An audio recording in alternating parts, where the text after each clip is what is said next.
about that right now. Because, you know, I mean, this shit is gonna keep getting discussed, and obviously people are gonna keep talking about it and discussing it. But this is about the shooting of Dante Wright, and as you know, yesterday when we talked about it, let me start this recording actually. Yo.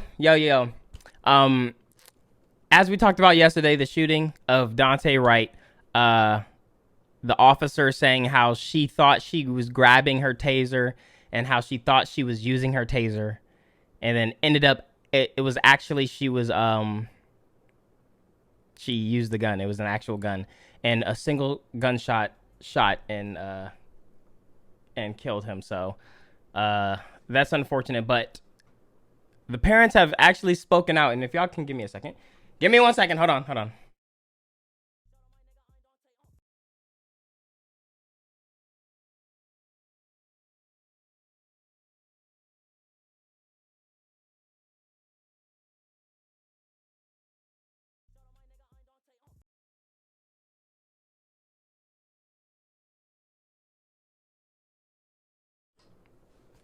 All right. Hold on. I have to, bruh. I'll do the. Can I? Do I? Bruh, do I have to do this now, bruh? Oh my gosh, bro. I'm sorry, y'all. I have to fucking do something. You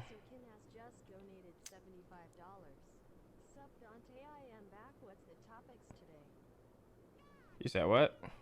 Hold on. We about to get into the topics right now. I have to switch something.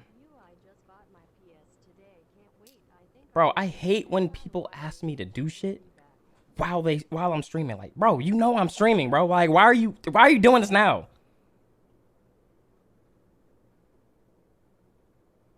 Wait, what?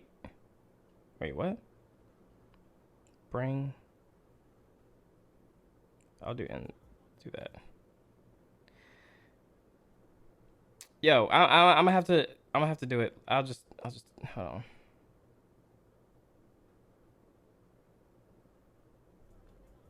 To do it after the middle of. All right, y'all.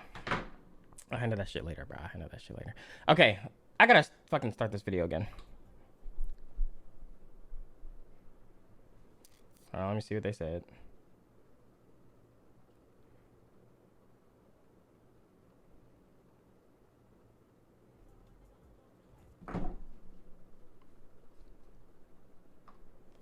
Okay, starting again. Okay, as we talked about yesterday, the shooting of Dante Wright, the officer said that she thought she was reaching for her taser when in fact she actually reached for her gun. How she doesn't realize the difference in working 26 years, I don't know. But like I feel like a taser would be lighter than a gun. A gun is pretty heavy. Yo, Senpai Bork, thank you for the 10 get the subs. A gun is pretty heavy, but you know what do I know? It's not like a, you know. What the fuck do I know, man? But the parents have actually spoken out, and yeah, I'm very curious to what they have to say about all this shit going down, man. Dante's mother and father, Katie and Aubrey Wright, along with their attorneys Ben Crump and Jeff Storms. Good morning to you all, and Mr. and Mrs. Wright. My family and I join many others in sending our condolences, and we hope that you're getting the support you need to help you during this difficult time, and we appreciate you spending some time with us this morning to talk about your son. Mrs. Wright, you said that your son Dante called you after he had been pulled over by the police. Can you please share with us what you all said to each other? He called me and he said, Mom, I've just been pulled over. I said, for what? They said they pulled me over because I had air fresheners hanging in the rearview mirror. I said, okay, we'll take them down. And then he said, well, they're also asking for insurance. And I said, well, when the police officer comes back up to the window, give him the phone and I can explain and give him all the insurance information. He said, okay. And then the police officers came back up to the window and asked Dante to step out of the car. And Dante said, for what? Am I in trouble? And the officer said, we're going to explain that when you step out of the car. And they asked him to put the phone down. And see, and this is why people don't be trying to get out the car, bro. This is why people don't be trying to get out the car. And when they want to know why the fuck you want them out the car, why you want them to do this, that, and the third, and do all this shit. Like, bro. I heard the phone getting put down pretty hard. Explain. Whether it was on the floor. I don't know where he put the phone down. And then I heard scuffling and the girl that was with him screaming. And I heard an officer ask for them to hang up the phone. And then I didn't hear anything else. Wow. I tried to call back three, 4 times. And then the girl that was with him answered the phone. And she said that they shot him. And he was laying in the driver's seat, unresponsive. And then I heard an officer ask her to hang up the phone again. And then after that, this is the last time I seen my son. I haven't seen him since. I'm so sorry. Sheesh, Just the anguish. And Mrs. Wright, you were on the phone for so long with your son, and it seemed at first. I like how the cops was constantly telling them to get off the phone. That the Like, things were what the under fuck? control. Do you have any idea how it escalated the way that it did? Why it escalated the way that it did? I don't know. I know my son was scared. He's afraid of the police. And I just seen and heard the fear in his voice, but I don't know why. And it should have never, ever escalated the way it did. No, ma'am. And Mr. Wright, how did you get word, and what did police initially tell you about the shooting, sir? Yo, chat. Yo, the funniest thing just got sent to me. But now's not the time. Remind me after this, bro. Remind me after this. Because this is actually serious, but remind me after this. Well, I got word from my wife. She called me, and she was screaming and telling me what was going on. And I was, it was a normal day for us. And How old was he?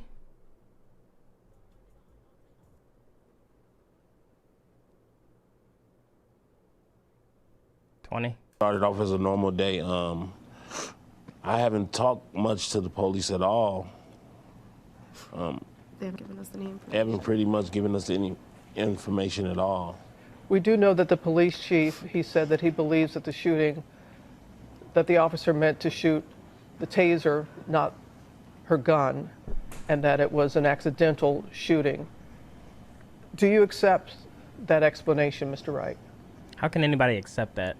I cannot accept that. I lost my son. He's never coming back. I can't accept that. A mistake, that doesn't even sound right. This officer that's been on the force for 26 years. 26 years, bruh. That's another difference between a taser and a fucking gun. I can't accept that.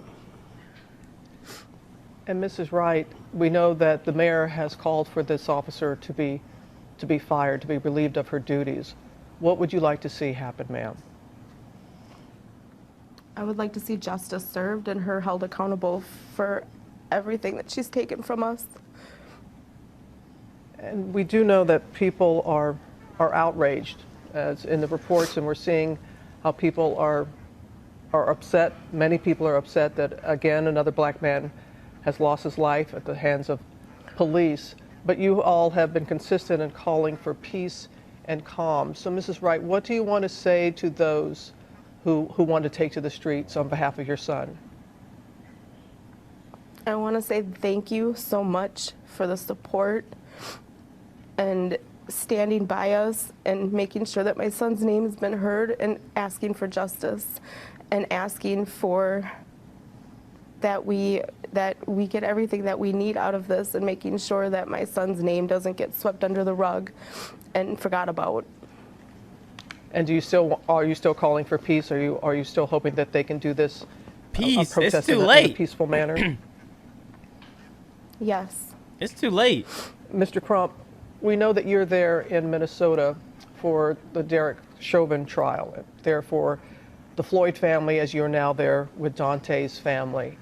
And as Dante's father said, and as we said in the report, this police officer, 26 years, not a rookie, 26 years on the force. It was actually training another officer at the time. Sir, what has to... Training another officer. That's how experienced she's supposed to be in her field of work. To where she is training other officers. Oh, brother. take place for this to stop happening? Well, Robin, as Attorney Storms and I learned last night that she was a training officer. And so it's not about training. It's about implicit bias. It's about giving the same respect and consideration to people of color that we give to white American citizens. We don't see these sort of things happening to white young people that we see happen over and over and over again to young marginalized minorities. They could have given him a ticket, given him a notice to show up, but just like in George Floyd, they could have given him a ticket. They used the most force when it comes to dealing with marginalized minorities, and we can't have these two Americas, one where we treat black Americans different from white Americans in policing. That's when it will stop, when we start treating each other all the same. Same treatment. And before we go, Mr. and Mrs. Wright, tell people about your son. Mrs. Wright, tell people what they should know about Dante.